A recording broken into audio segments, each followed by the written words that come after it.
the Cinderella story would actually stop, and there would be like X and Y and all those again. And I was like, it's like when the first time he presented this problem to me, I was like, what? this is a ridiculous question.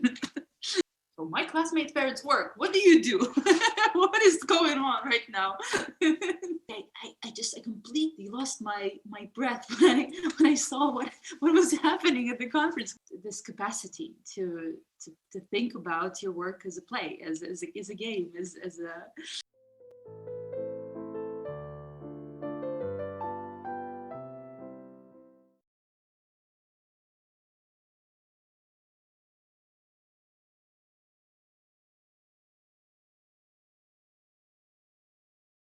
Welcome to Math Life Balance. Today our guest is Katya Zoritch, who is a journalist and a daughter of the mathematician Anton Zoritch. Welcome, Katya. Hi, thanks a lot for having me. Oh, that's a great pleasure. Could you please start with telling us about your work and what do you do and what do you like to do? Sure, absolutely. So I guess the first thing to say is that I'm not a mathematician. Actually always studied humanities, always studied literature. So I guess I primarily work as someone who really loves to work with text. So actually writing, interviewing, editing, translating, fact checking, all of those things. So I do all of those. I've been doing it for a while. So for the past few years, I've been working as a fact checker for many American journals. It's a very American thing, I'd say, because in Russia it doesn't really. So it's now beginning to sort of exist, but it never really had.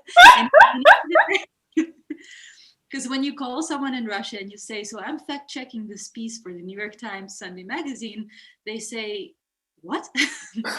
I've already spoken with a journalist. Why do you need to check it now? So I've been doing that for many American outlets. Apart from that, so I studied in Russia, the States, and then France. And after I studied in France, I stayed in France. I stayed in Paris, and I worked in a publishing house for several years. And that was really, really cool. I changed several positions there. I left that job when COVID started. And obviously I had no idea that, COVID would be something like a long-term thing, long-term relationship. So I left my job at the publishing house almost 2 years ago. And I started working in a podcast studio in Russia. And that was something that I did from Paris. So I was based in Paris and I worked with them. And that was incredibly interesting because it was my first time actually interacting with podcasts and writing something for the audio, and writing scripts for podcasts is a completely different thing from writing articles for newspapers and journals. Because the attention of someone who's listening to a podcast is very different from the attention of someone who's reading.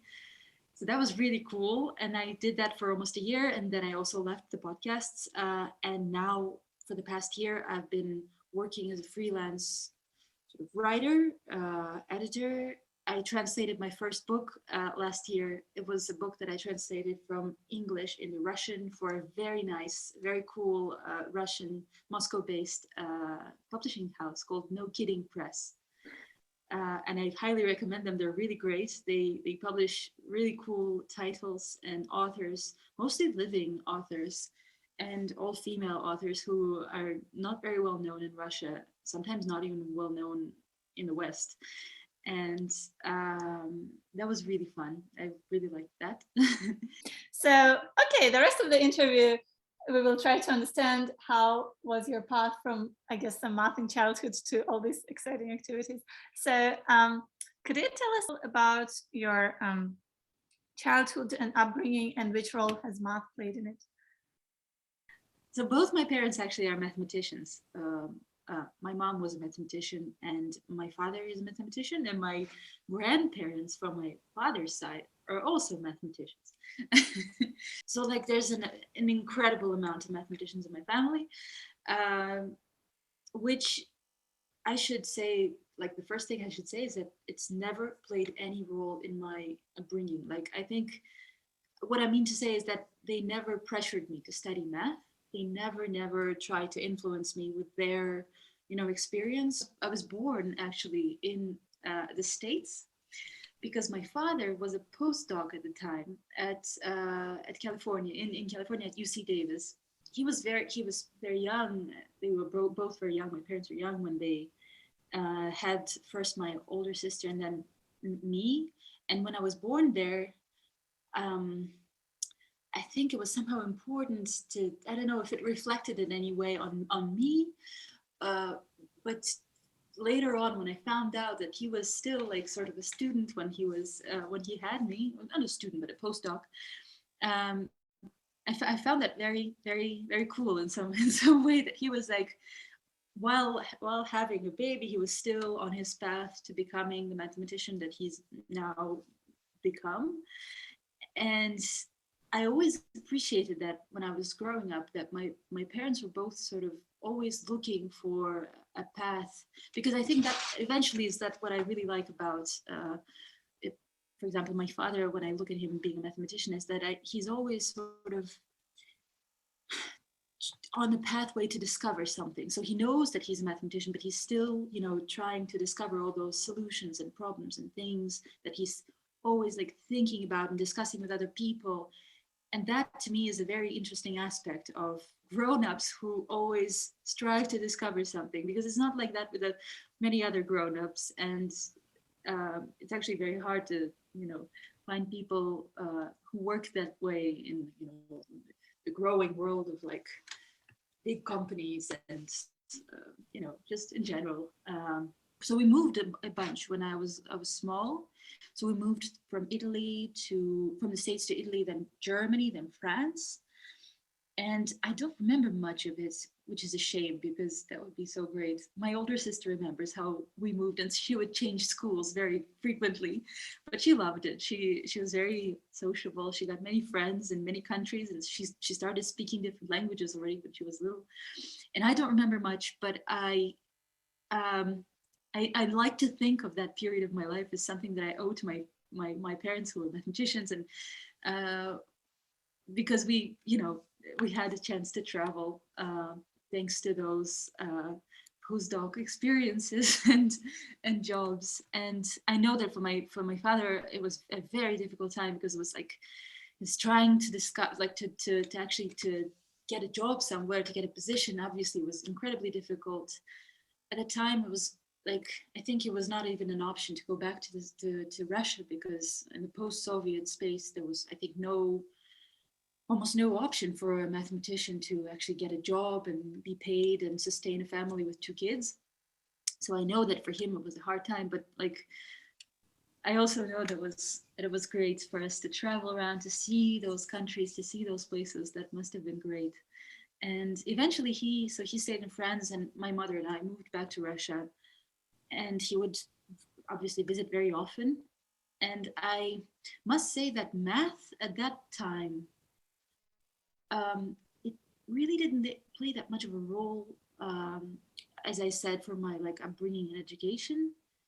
But I always knew that my father is doing something very abstract and interesting, and something that I obviously didn't understand, which I would get a glimpse when, for example, he would be reading me, bedside stories. And oftentimes he would be quite tired when reading those little bedside stories to me. So I think he would be falling asleep while telling me a story about like Cinderella, or I don't know which other childhood story. And by some time, after like 15 minutes, I would actually hear him talk about math. Like the Cinderella story would actually stop, and there would be like X and Y and all those again. And I was like, and I would not be sleeping, and I was like, I would always be like, what are you talking about? This is not in the story. I know this is not in the story. So I would wake him up, and I would realize that he has all those thoughts in his head, and this is like a different world to him, and also to me. That was really cool. It was like the glimpses of math that I got through my childhood tales. I think it's is an incredible relief for all of us to hear what you're saying, that you're thankful for these travels, because I think all the postdocs do worry about how it affects the kids, the traveling and the insecurity and indefinite future. And it's wonderful that you speak of it with gratitude. And also, I loved how you said that you appreciate that your father is always in search, because just recently someone asked me, what do my friends have in common? And they're all very different people. But I realized that what I think look for in friends is this constant search for something, which something may change. And of course, there are some moments of peace, but still this, looking for something is a very important part for me. So I appreciate that you said it. That's also something that when I was growing up, my grandfather is also, so both grandparents are mathematicians as well. And my grandfather was teaching at Moscow State University, and he still is.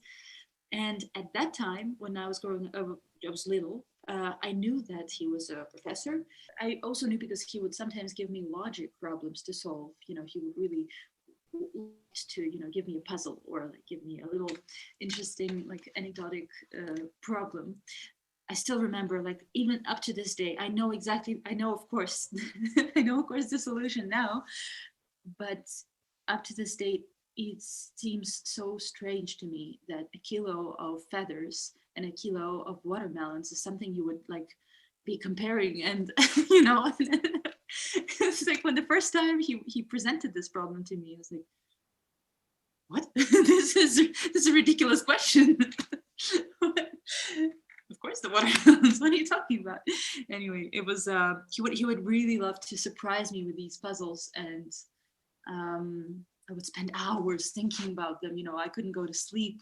Like at night I would be thinking about them, because there were two things. I was really afraid of disappointing him, because I knew that as a professor he just strives to see some positive results, and somehow it was very important because I knew that it was something that all of them shared. This logic is that they had all those logical solutions to problems, like my father and my mother and my grandparents, my uncle, blah, blah, blah, all of them. And I was feeling is a little bit like, can I be a part of that, or am I something different? Does it say something about me if I spend hours, thinking about these problems, and if they seem strange to me, like a kilo of feathers, or is it something like, is it a sign that I'm not a mathematician? I remember having those thoughts when I was little, because I already when I was small, I knew that I really liked solving problems, but I also found it very intimidating. And it's not like I felt an insane, drive to actually spend my time doing them. I was more intimidated by them. And I also, very early on, I developed a big, inclination to like reading and writing and thinking about literature. And I should say that I had like the most amazing teachers in school. My teacher of literature and Russian from my first grade she was just unbelievably interesting in her approach to teaching. And for example, we would not really follow the official program, the school program for literature. She actually made a program herself. And during the first 3 years of school, we all studied mythologies, different mythologies, like the Greek mythology and the Scandinavian mythology and Egyptian mythology. And we also had like we would put up plays, like all of us got roles as little different gods. She would always give us the most creative assignments. Like we would have to make a little animation movie. At the time it was still not really animation, like computer animation, but it was like that we called it diafilme, so those like little dials where you had to draw and then put it in a special apparatus and project it on the wall, and it would not really move, but you would have to change the pictures. It was funny. We would like write stories, and then there was one of the one of my classmates' moms worked as a publisher, and she actually she could organize the publishing of our like a book with all of our tales. So each of my classmates had to write like a small tale, and we all got this anthology by the end of the year, which was so exciting. So we had the most interesting projects with her, and I think she was so impressive to me that I you know, from the first sort of months of school, I developed this insane liking of literature, and so math was always also something uh, very much as powerful as literature, but I just knew that somehow I was less not comfortable, but sort of less maybe free in my in expressing myself in math. So I admired my teacher of math. She was also incredible, but it was something that I had to do like a little bit, not forcing myself, but I had to sort of change my state of mind a little bit. I had to, when approaching those problems, I had to be like, okay, now this is not a play anymore. This is not like improvisation. I have to be very serious. I have to concentrate, and this is what I'm doing. Already when I was like, so I was I think 20 years old. I took an advanced, was semi-advanced math analysis, introduction math analysis in the university in America, and I really enjoyed it. It was great. It was really great. It was very interesting. It was very different from everything else that I ever did. I had to call my father very frequently on Skype to actually discuss my homework with him, which was a little bit, you know, it was funny. I think for him it was maybe a little bit less funny for me because, you know, he had to, you know, take time out of his teaching and, you know, his own work and remember all those like introductory things to analysis and help me with them. The funniest thing was that at the end of the semester we had a final exam, and I remember I was preparing for so long, and the exam is over, and I go outside in the street and I'm thinking, this went so well. I can't remember the last time I was so well prepared for it. I'm sure that like 100% is right. And in 2 days I get my result and like 70% is wrong. And I'm like, well, this is insane. What does it mean? How could this be true? And I realize now that like my father did an extraordinary thing, just like talking to me, taking hours out of his work to explain things to me, to I think the most important thing was to give me a sense of what it is and how to do it and how incredibly interesting it can be. But I just knew by the end that, you know, it's something that I just don't have. As I think it's something that I maybe I could work on developing kind of a mathematical thinking, but it's just not part of who I am. I'm so different in thinking about things. I'm so different in approaching problems, and I have such a different state of. Well, I think that the unexpected result of the exam, it may also be a result of you not having enough experience, because people usually take many math classes and then it's not so much about your capacities, but rather about the lack of experience. So also true. Yeah. It was much more difficult for you because you were like out of the context. Yeah. Yeah. But it's very cool that your father took part in your studies, and you're saying that it was not so fun for him, but I imagine he was proud. I mean, my dad is a historian, and he would love me to read what he is writing about Hebrew manuscripts, and I always say, oh, later I will read, and then, you know. So I imagine he was very happy with it. I hope so. I mean, I must really say that I think he wanted me to see. So his friends, for example, his colleagues, he has a really big admiration for his friends and colleagues. And I know that because every time I would like visit him when I was starting from when I was little, you know, he would always present them to me, and I could always have a conversation with them. and realize how exciting they are as people, as in not just accomplished scientists, for example, or very accomplished professors. But to me, as someone who comes from a completely different sphere, it was exciting to talk to them. It was exciting to talk about, the world, the literature, the culture, world events, I don't know, architecture of the country or city when we met.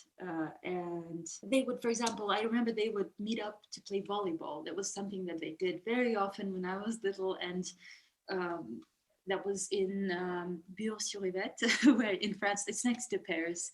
There is an important institution there. It's called IHES. And so a lot of mathematicians would come there. I think mostly in the summer, or I think also for semesters to read lectures there and to attend conferences.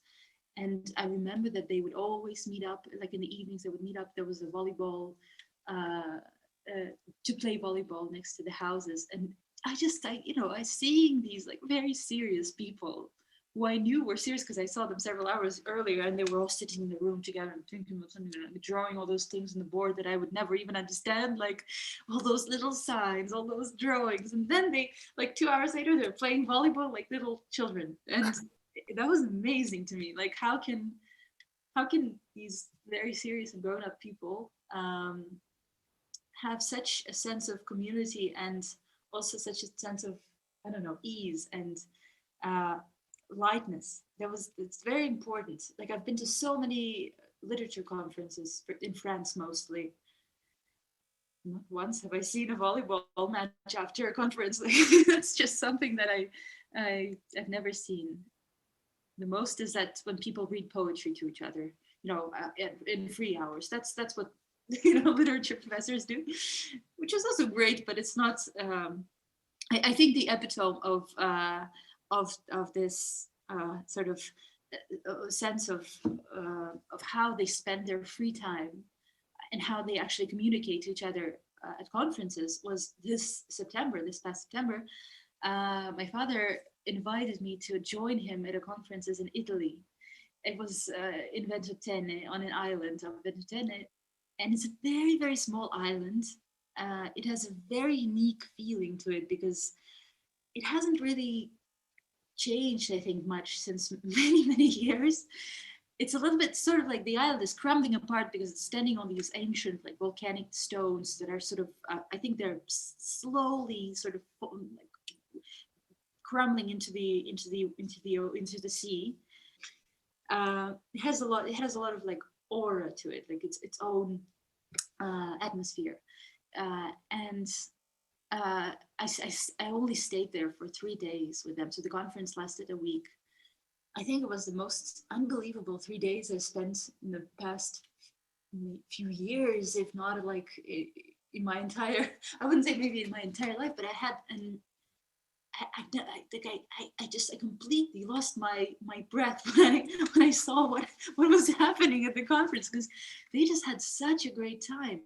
And I knew that during the day they would work, they would study, they would discuss. They had like a building where they met up for lectures.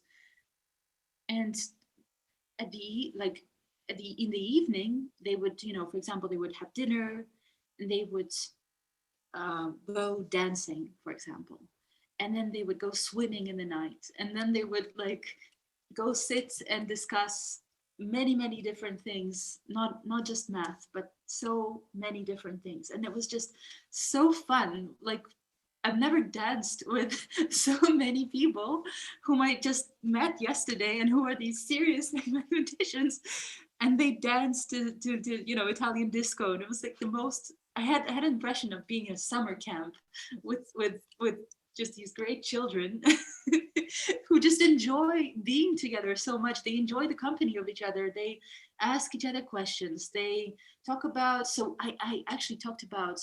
I never even expected to talk about like literature, cinema, poetry, translations, events happening, like exhibitions happening in museums. I had such a great time.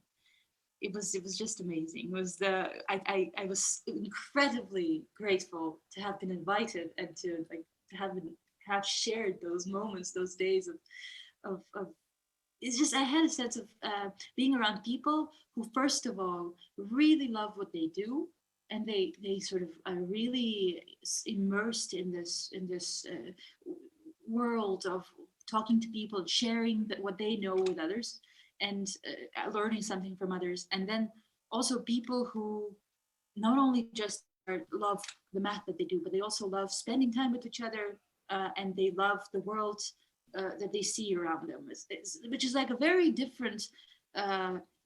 I think so. In school, I remember when we were so I was studying in a class that had like a humanities approach, and we always made such fun of mathematicians because they were like, those guys, they never even see what's happening outside. They don't even notice if it's like daylight or nighttime, or if they're crossing because we had such an understanding, or such a stupid, stereotypical way of thinking that, mathematicians, because they have to think about all those very abstract and very difficult things, they have to stay in their head. And it's just obviously a very widespread notion, which can be as much said about, people who study literature, because they can also be very much in their own heads, or people, any other kind of person. And I saw at that conference that these people actually enjoy the world maybe even more than many of the sort of literature majors that I know. And that was really, really great. I really admired that. Katya, I envy your conference experience. It's it sounds like the best math conference, and you don't have to worry about giving a talk or not understanding what people are saying, or not having as many projects as people around you. So for you, it's the best of the best worlds. Yeah, I did have a great time. I think I was a little privileged in that way. I should say to the audience, so I met Katya only once in Berlin in a common group of friends, and Katya was speaking about, fact checking and an article by Knausgård, a Norwegian writer who was interested in. So, this was all very exciting, and I really loved listening to Katya's stories. And I thought, oh, finally, I got out of the math bubble. I was so excited. And then Katya heard that I work at ETH, and she was like, oh, you're at ETH? Oh, you should go meet Alessandra Yazzi and Mark Burger and Claire Buran. And I was like, damn, I'm not out of the math bubble. Not at all, yeah. Not at all. No, not at all. Yeah, I think I would really love to be more part of that math bubble from now on, because meeting the people who you just mentioned, who were at the conference, and Alessandra was one of the organizers, it was just incredible. I really, really, really cherish these acquaintances, and it was just such a magical. It was a very magical encounter. I think it's something that, those memories that you have is that you cherish them. I realize that the memories I have are different from the memories that other people might have, precisely because for them it was their work. They went there to work, and I went there to spend some time in the sea and dance and eat their fantastic fabulous pistachio ice cream in their breaks. I would lurk in the math building to have a break with them to actually but yeah, it's something that I realize that it's not always very easy to sort of to encounter these people and to meet them, to have a conversation with them, because these are busy people, and they have their own they have so much to think about and so much work to do. But it's the more precious it is to actually find a way to talk to this person. And I remember when I was little, I was always thinking, so there are all these parents, like my classmates' parents, they go to work, so they get up in the morning, they put on a suit, and they drive in their car to the office, and then they come back, it's like after 6, so they have a regulated day of work. And and my father, whom I would often see as someone who works, who first of all often stays at home to think about problems when he's not teaching, obviously, But when he thinks about problems, so when he works, he prefers to like, oftentimes he would like lie down on the couch and, you know, just like stare at the ceiling. And the first like several times that I saw him do that, I was like, oh, my classmates' parents work. What do you do? What is going on right now? And then I realized that it was not just like lying on the couch. He was intensely thinking about all those things that I couldn't even see with my eyes because it's something that's completely hidden from me. And those like lying sessions were the most intense work hours of his day. The hours, the most important hours for him when he can do his own research and his own work. I always really admired that. I always saw my father's work in topology because he would show me these drawings of a torus, and I always thought, oh, such a funny shaped donut, and all of those funny drawings, and like people who spend their time drawing things. And he would also like have this giraffe that he would bring oftentimes to lectures because it has some kind of structure that is important to his work. And I remember him just sitting there and playing with this like giraffe made out of plastic details, like red and yellow and green. And I would think, wow, that's the kind of work I would like to do. This is great. This is so fun. But I realized that it's like, this is the aspect that to me as an outsider looks as if mathematicians are playing like a game. They're doing something that is actually like a playing, or like playing with a way of thinking, playing with these shapes, playing with these drawings. I realize this is probably not at all the way it is in reality, because it must be very, you know, there's many calculations, there's many like articles you have to write about those things. It's not just like sitting and playing with drawings and figures. But that to me, I think, is how I will always preserve this image of math, is that it's something that can allow you to play. It's something that can actually give you this capacity to think about your work as a play, as a game, as something that, you know, that you can play with, or that you can maybe because you don't always necessarily have a purpose. Like, you know, people who we meet oftentimes, because my boyfriend is also a mathematician by education, and we often meet people who ask, "Oh, you're a mathematician. That's so great. So what exactly do you do, and what purpose does it have?" And he's always saying, "Well, the farther we move from the purpose, the better. Actually, we don't really like to have a purpose. We just do that." There doesn't need to be like how do you influence like people's lives? Maybe you don't really influence, like, because people really like to think of work, any person's work, as something that would contribute to, for example, the progress, you know, to things that we all share on this earth, to, you know, to I don't know, means of transportation, or artificial intelligence, or so many other things. And I really like also that mathematicians have this capacity to actually say, wait a second, do we really need to be contributing to artificial intelligence and like, you know, driving vehicles, or I don't know, anything? We can actually do things and have it be as much removed from the necessity to, you know, serve people and to, you know, give them something, because it's very beautiful to be doing science. It has as much purpose in itself as any other job. You know, so what you said about play, that you imagine it's not how it is in reality, well, I think it is an important aspect.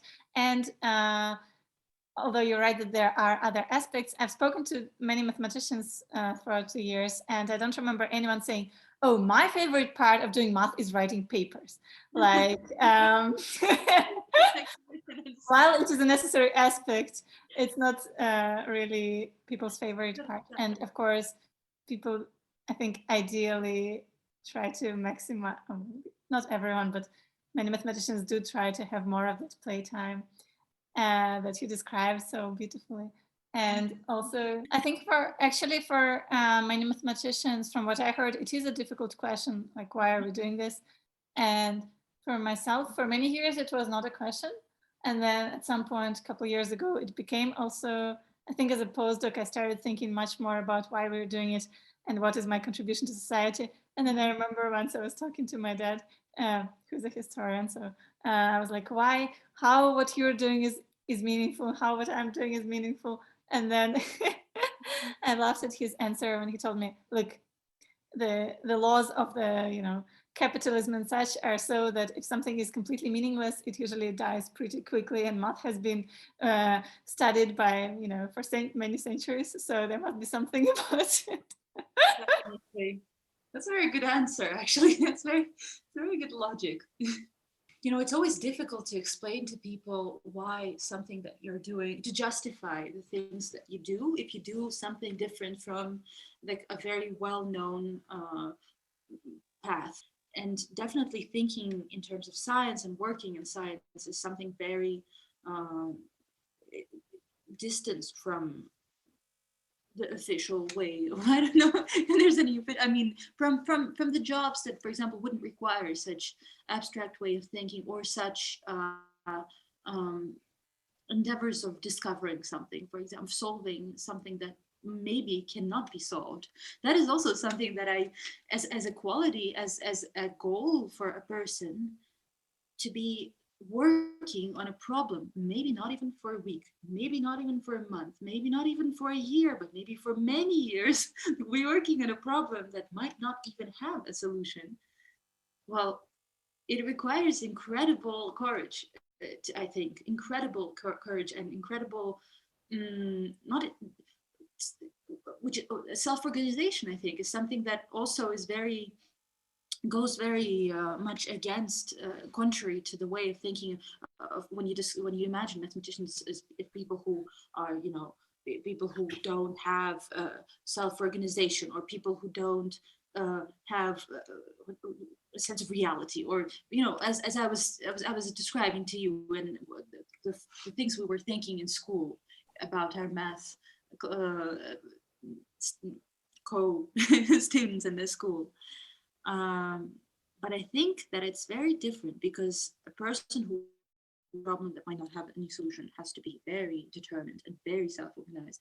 And it's not that I say that because I know how people are. I just know that I myself also, like, I can, when I imagine working on a problem that maybe doesn't have a solution, I realize that maybe I wouldn't have the courage to do that. Maybe I wouldn't have the self determination to do that. That's very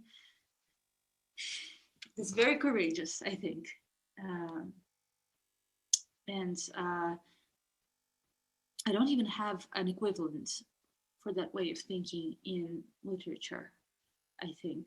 It's not, I think when I'm doing, when I'm working, for example, I really like to write about books, and in university, I really loved studying literature and writing about like analysis of for example, a text or a novel. Or what I did in university was called comparative literature. I compared different uh, different texts, possibly from different cultures, from different languages, from different eras. And I would find, similarities in thinking, or how one author influenced the other author, and how, cultures intersect, and what kind of similarities or, uh, intersection they might have. And I really always enjoyed doing that.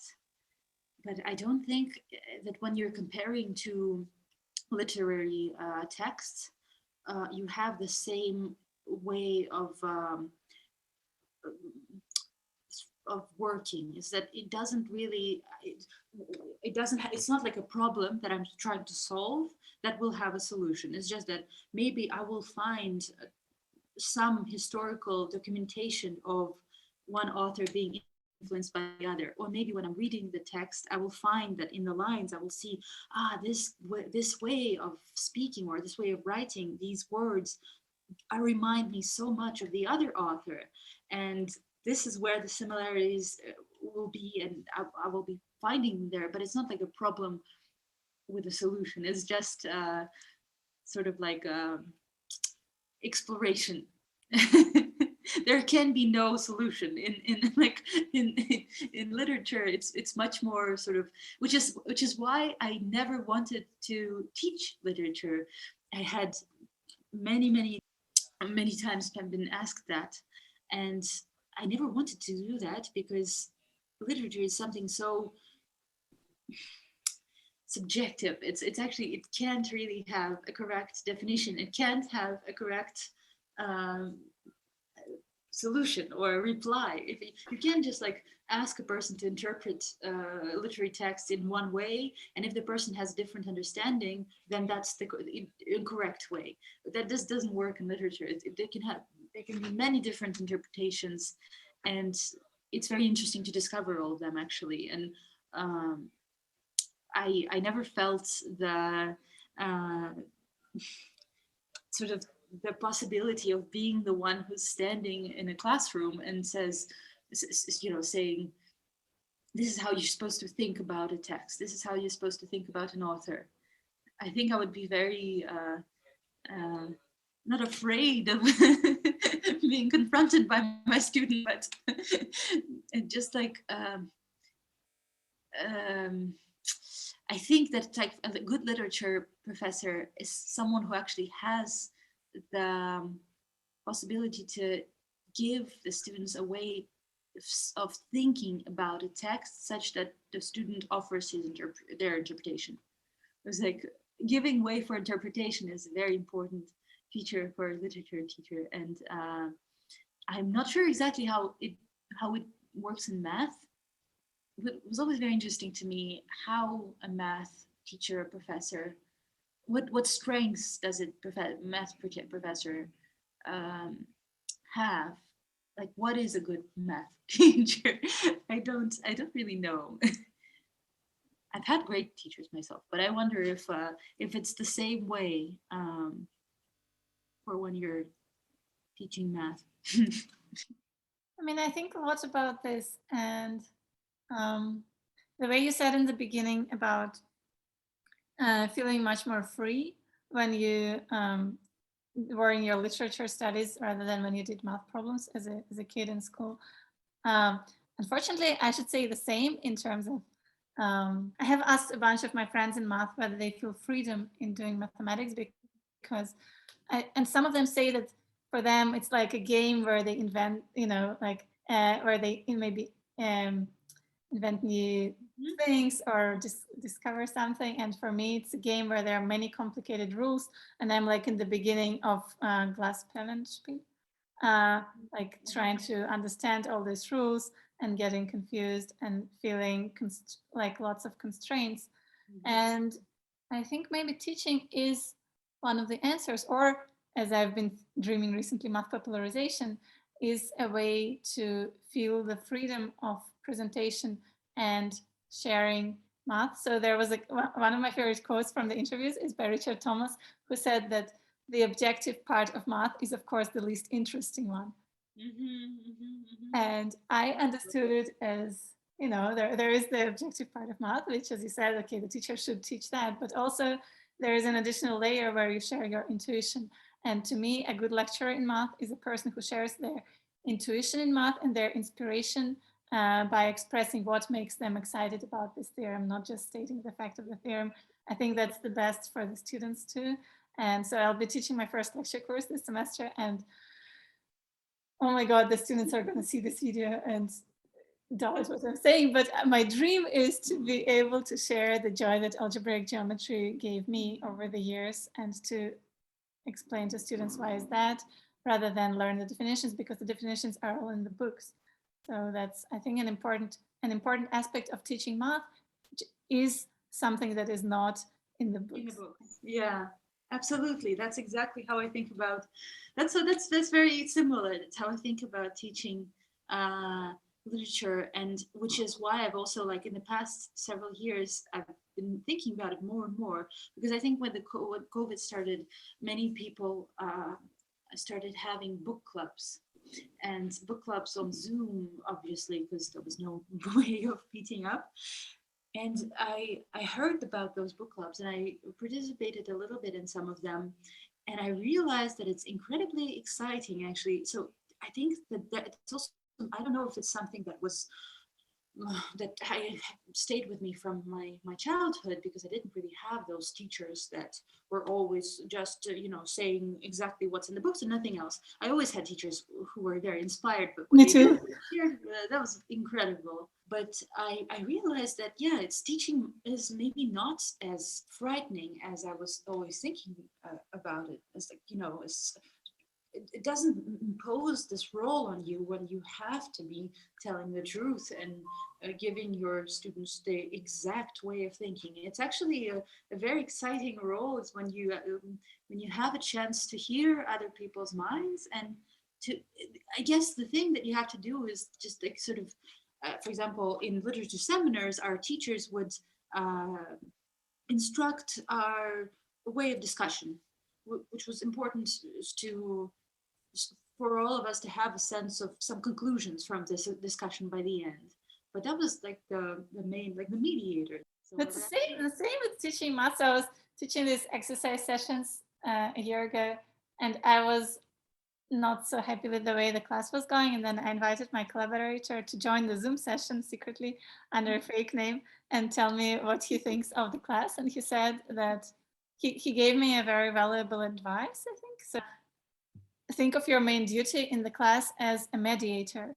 yeah, So you should direct the discussions. You should not explain the solution fully, or to just be, listening to the students. Your main duty is to direct their discussions, letting them figure out things.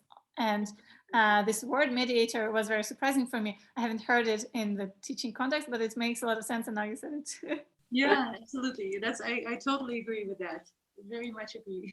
And I think you'd be an amazing teacher, partly because your sweatshirt says describes you very well. So it says enthusiast in Russian, and I think enthusiasm is maybe the main thing to transfer when you're teaching. So I think you'd be great at that. Yeah, thank you very much. Actually, it's my boyfriend's sweatshirt. I stole it for the evening. But I think this quality, this word is also, which is why I borrowed it, and which my boyfriend also has it. Him being also a mathematician from the start, uh, is also something that I value so much in people. Something that I think a lot of mathematicians share, because I think you need that kind of fuel. Enthusiasm is very important fuel for working in science and in math in particular. Yeah, because I think when you're in science, you're also obviously you always like have the institutions. You have like universities. You can have a seminar. You can have like a working study group or something. You can always have some circles of people or like institutions, foundations around you. But you're always ultimately like doing this on your own. It's like you are very independent like worker and person and thinker, and um, that is also something that I think is incredibly courageous, because I think many people go to work in like maybe companies and offices and big groups. I'm right. Once again, I'm talking from my own point of view, because when I went to work in a publishing house, the one of the ideas that I had is that I'd be working with other people, sitting by my side, doing obviously their own things, but we're all in like doing the same kind of job for one and same group. And when you're doing like when you're doing science, or right now, like for the past year, I've started working more as a freelancer. So it's basically the same ideas, that you're working primarily as someone who's listening to your own, you give yourself your own goals. Like you will not have a boss come to you and say you should do this and this and this today. By the end of the day, you should accomplish this and this, and write like 15 emails. No, you should be the one telling yourself like, this is how I think I should approach my job, and ultimately you're the person asks for results from yourself, and you're the person who responds to those requests, and you're just you have to have your own motion, which is very important, and enthusiasm is the fuel.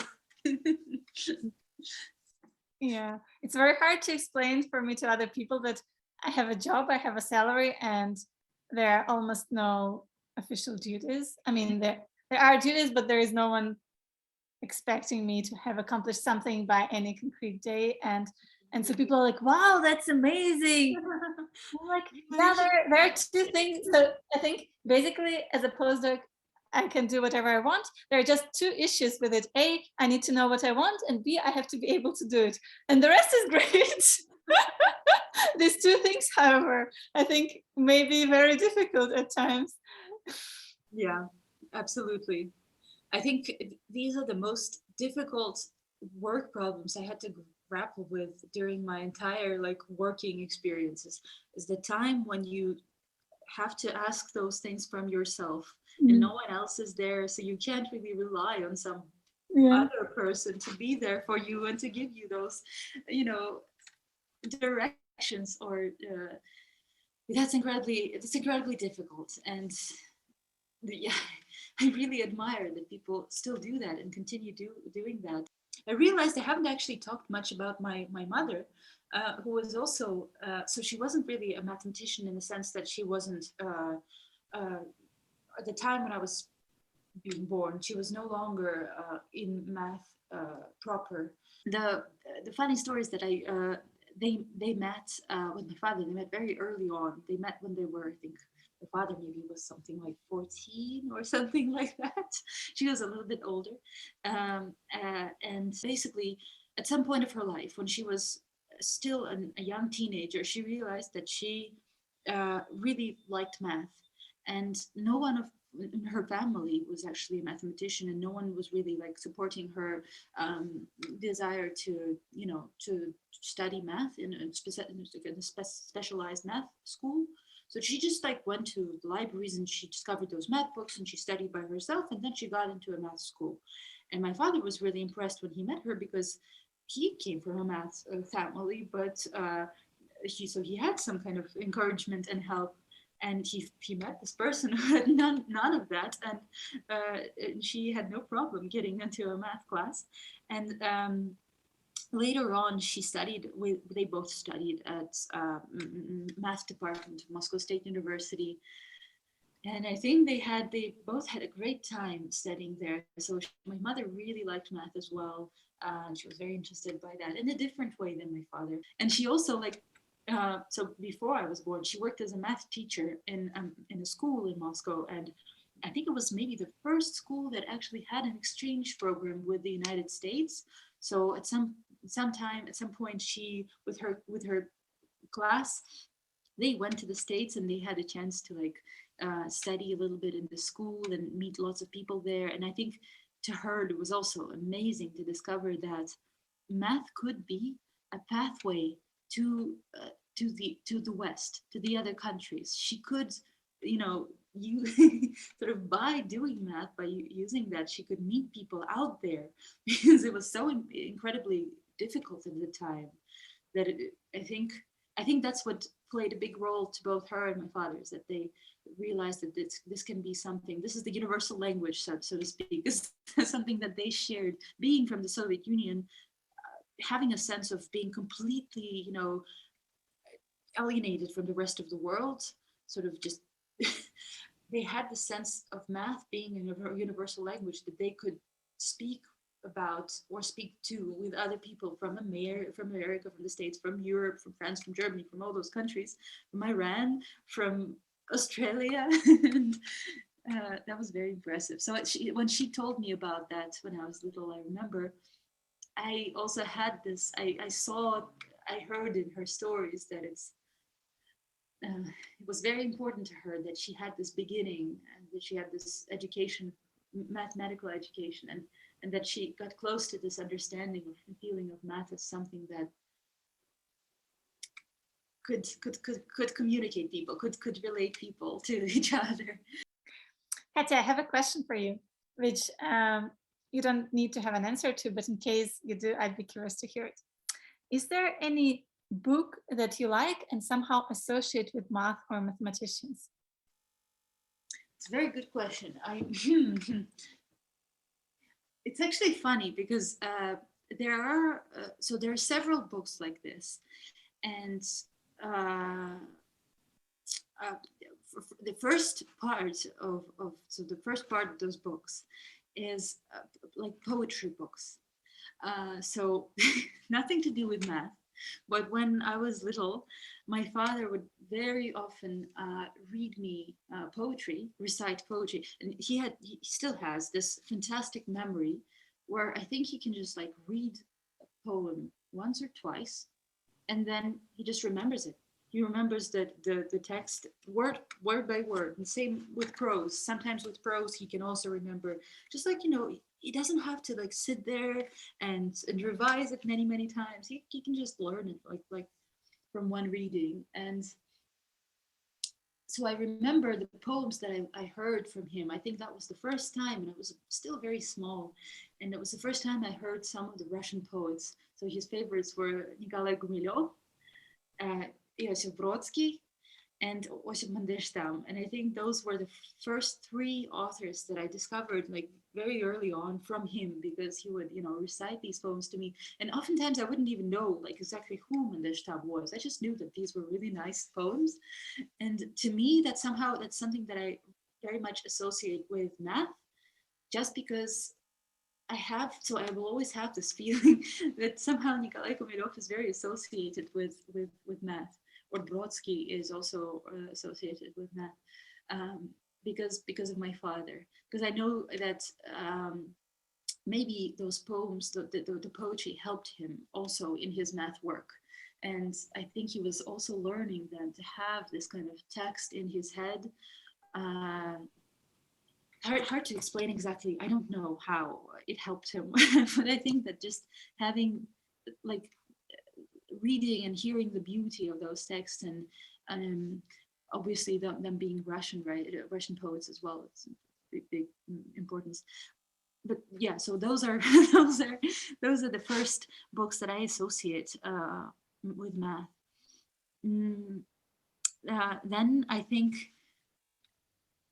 it's a very good question. I think what other books are books by Yuri Manin, because when I discovered also, and it's also something that for me is on the border of my humanities world and a math world, is because I always knew that Yuri Manin is a mathematician, a very famous mathematician, but I didn't know that he was also a big admirer of literature and a big reader, and someone who knows poetry very well and writes poetry as well.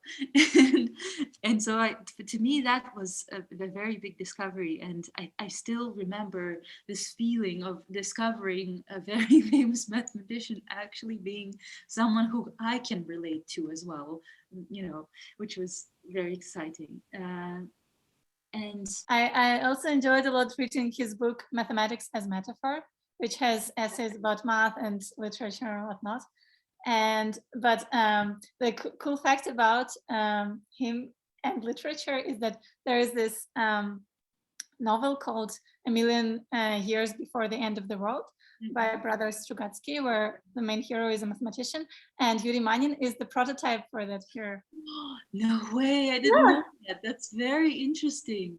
Yeah, so in a way we're all acquainted with him. Wow, that just gives another dimension to, wow, that's incredible.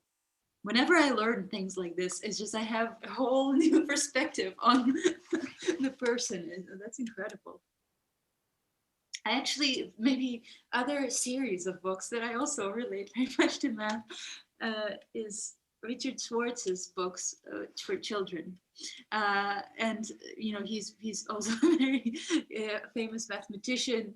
So he actually, if I'm not wrong, I think he must still be at Brown University, which is where I met him, because that's where I was studying, and where I was studying comparative literature. And so he writes books for children, and they are unbelievable. They're very funny, very different from what you would, otherwise discover in a children's bookstore, and very exciting. And I think they reflect very much on his imagination, and the imagination of a math person as not being strictly, you know, related only to math, or just being like limited by math, but an incredible creativity, a sense of incredible imagination. And at the moment when I discovered them, I realized something about mathematicians that gave me a very big, very big impression, just like an impression, as the people who wrote them, or people who read them, or people who drew them, or people who created them, uh, have a very broad perception of the world, like not limited by just what they're doing, but not limited by science or math,